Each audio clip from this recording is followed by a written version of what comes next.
If you ask a disagreeable person what he wants, say, or she wants, they'll tell you right away. They know. It's like, this is what I want, and this is how I'm going to get it. But agreeable people, especially if they're really agreeable, are so agreeable that they often don't even know what they want, because they're so accustomed to living for other people and to finding out what other people want and to trying to make them comfortable and so forth, that it's harder for them to find a sense of their own desires as they move through life. And that's not, look, there's situations where that's advantageous, but it's certainly not advantageous if you're going to try to forge yourself a career. That just doesn't work at all. And so, even though on average men and women aren't that much different in terms of their levels of agreeableness by the group, if you go out and you look at the extremes, they're very different. So all of the most agreeable people are women, and all of the most disagreeable people are men.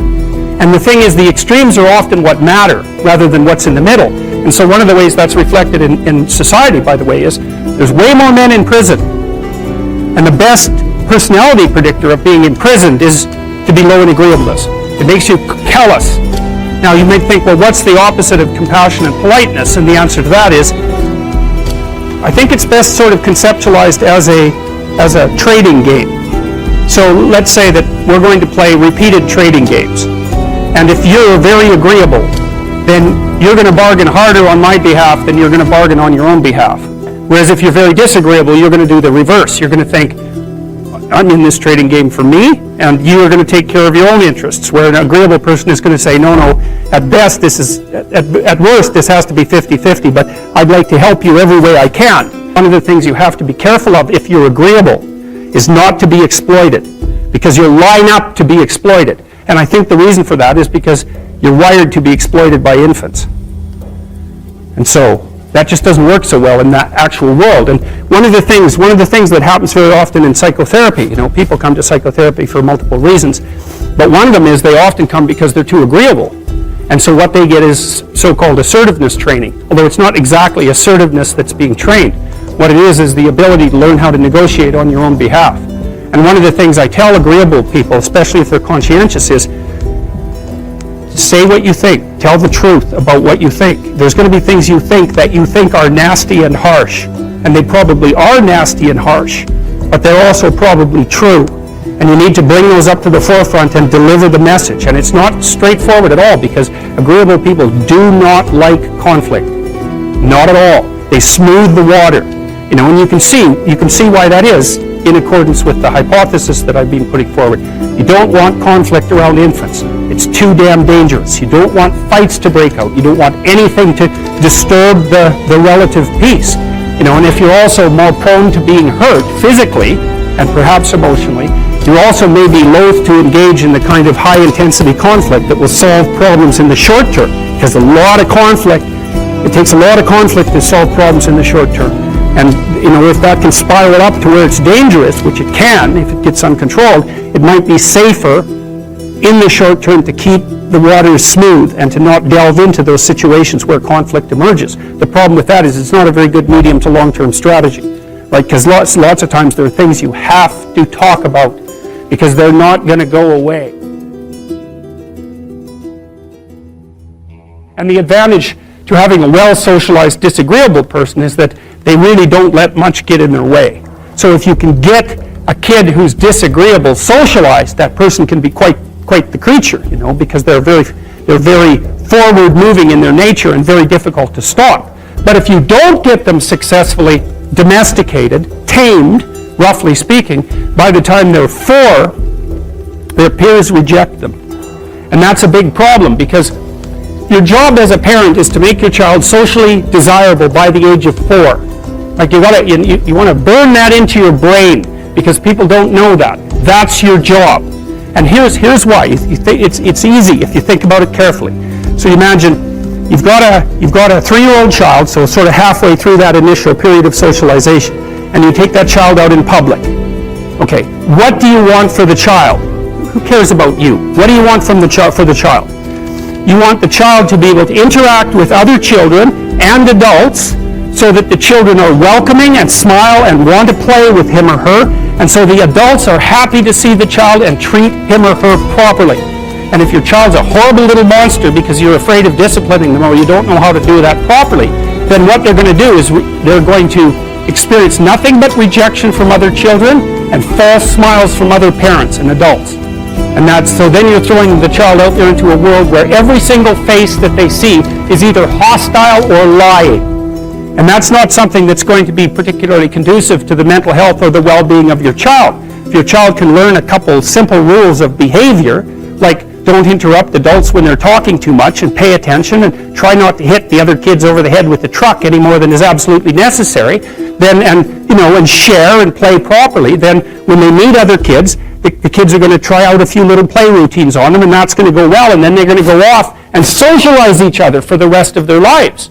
Because that's what happens, is that from 4 years old onwards, the primary socialization with children takes place among other children. And so if the kids don't get in on that early, they don't move into that developmental spiral upwards and they're left behind. And you can imagine how terrible that is, because a 4-year-old will not play with another 4-year-old who's 2. But a 5-year-old certainly will not play with a 5-year-old who's 2, right? Because the gap is just starting to get unbelievably large. And so the kids start out behind, and then the peers leave them behind, and then those kids are alienated and outside the peer group for the rest of their life. Those are the ones that grow up to be long-term antisocial, right? They're already aggressive. It doesn't dip down. Now, what happens to normal boys, roughly speaking? Imagine the aggressive 2-year-old types. They get socialized, so their level of aggression goes down, and then they hit puberty and testosterone kicks in, and bang, levels of aggression go back up. And so that's why males are criminals between the ages roughly of 16 and about 25. So, and it matches the creativity curve, by the way. It's so cool. If you look at the spike of creativity among men, 16 to 25, and it starts to go down, criminality matches that absolutely perfectly. So that's quite cool. So, the testosterone levels raise the average level of aggression among men. It's more dominance than aggression, actually, and testosterone is by no means all bad. And then it starts to decrease at about age 25 or 26, which is usually when men stop staying up late at night, stop drinking as much, develop a full-time career, and take on the burdens and responsibilities and opportunities that are associated with a long-term partner and family. It's really useful to investigate the viewpoints of people who have opposing views to yours. Because they'll tell you things, not only will they tell you things you don't know, they'll also tell you how to see the world in ways that you don't see it. And they'll also have skills that you don't have, that you could develop.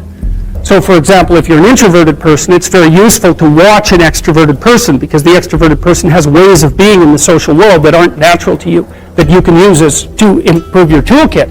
And if you're disagreeable, one of the best things to do with disagreeable people, especially if that's alienating them from other people, for example, because it can, people treat you like you're a selfish, arrogant son of a, maybe that's because you are. It's like, okay, so what do you do about that? One of the most promising treatments, let's say, for that is get the person to do something for someone else once a day, just as a practice, and learn how to do it. Maybe you can wake the circuit up, if you think that it's lying dormant in you, which is probably right. I think we have a very wide range of propensities within us. Some are switched on, genetic propensities. Some are switched on, but I think that if you put yourself in the right situation or walk yourself through the right exercises, you can switch some of these other things on as well. But it takes work and dedication and discipline. I would say, generally speaking, if you want to adapt yourself properly to life, you should find a niche in the environment that corresponds with your temperament. Right? You shouldn't work at cross purposes to your temperament because it's just too damn difficult. But having done that, then you should work on developing the skills and viewpoints that exist in the space opposite to your personality, because that's where you're fundamentally underdeveloped. And that way I think you could extend out your temperamental capability across a wider range. And to me that's roughly equivalent as bringing a richer toolkit to each situation. So if you're hyper extroverted, you should probably learn to shut up at parties now and then and listen just to see what's going on, to see if you can manage it, And if you're introverted, well then you should learn how to speak in public and to learn how to go to parties without hiding in the corner and saying nothing to anyone. And if you're agreeable, then you need to learn how to be disagreeable so people can't push you around. And if you're disagreeable, you need to learn how to be agreeable so that you're not an evil son of a bitch. So, and the same thing applies even in the conscientious domain. It's like if you're too conscientious, you need to learn to relax and let go a little bit. And if you're unconscientious, it's time like Get out the Google Calendar, man, and start scheduling your day, right? And beat yourself on the back of the head with a stick until you're disciplined enough so that you can actually stick to something for some length of time.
Anh hay mơ mộng những thứ xa xôi, không màng về tình ái muôn nơi. Sống cho là trọn kiếp đây thôi, đâu quan tâm gì chuyện đời. Thế mà lại ngâm tương tư, ông tầm 30 xe tơ. Đêm nằm trộm nhớ mơ mơ về ai. Thì ra anh yêu rồi, từ ánh mắt nụ cười, từ đôi môi gọi mưa sao xuyến lòng anh. Thì ra mê em rồi, ngày hay đêm mong lười, chỉ nghĩ đến em thôi. Đó là do anh đã yêu rồi, anh đã yêu rồi, anh đã yêu rồi. Anh đã yêu rồi, anh đã yêu rồi, anh đã yêu em mất rồi.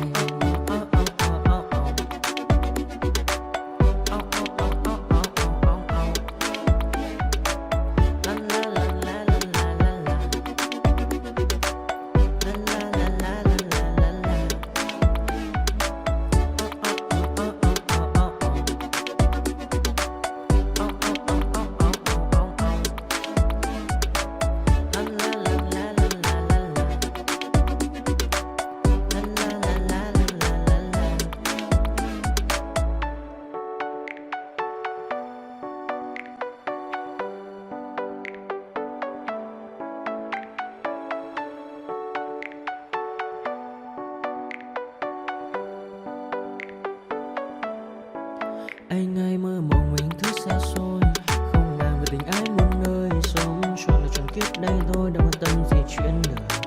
Thế mà lại nằm tương tư, ông tầm 30 xe tơ. Đêm nằm trộm nhớ mơ mơ về ai. Thì ra anh yêu rồi, từ ánh mắt nụ cười, từ đôi môi gọi mưa sao xuyến lòng anh. Thì ra mê em rồi, ngày hay đêm.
Hey kid, don't ever let them get inside your head. They'll tell you what to do in life instead of everything you know that you could get. Don't let them guide your life towards regret. I'll fight for what I love with every breath. My past is filled with things I won't forget. I use them all to push me to my best. So treat the worst of times just like a test. If only I could go back in time, I'd tell myself that everything will end up alright. Just push yourself, test yourself, figure out what you like, and find your limits, don't be rigid, always work towards a prime. Surround yourself with open minds, people can change your life. A few friends with intent can help you feel alive. Find a passion, take some action, and with a little time, just be patient, make a statement, try to enjoy your life. They'll try to kick you while you're down. They wanna rise up while you drown. They wanna fill your head with doubt. They're silently scared that you'll figure it out. I'll make it look like I'm losing, won't bother hiding my bruises. And when they finally think you're wounded, then it's your chance to be ruthless.